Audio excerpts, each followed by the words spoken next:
Hello friends, welcome to Creative Medicine. In this lecture, we will learn about.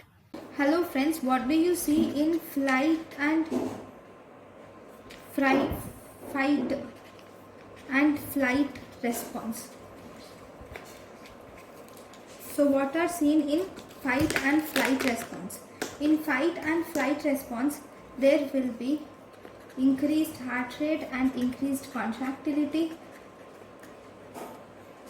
There will be bronchodilation, will be seen.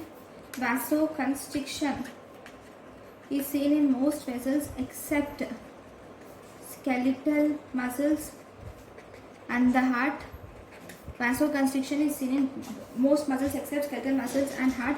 You will see mydriasis, which is pupil dilatation, is seen.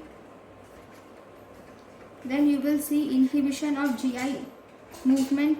Peristalsis is inhibited and even secretions are decreased. Then you will also see arousal of CNS is seen, and you will see presence of piloerection, and you will see glycogenolysis,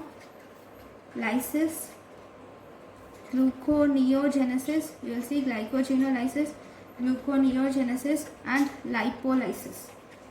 So these are the effects which you see on fight and flight response. Thank you for watching.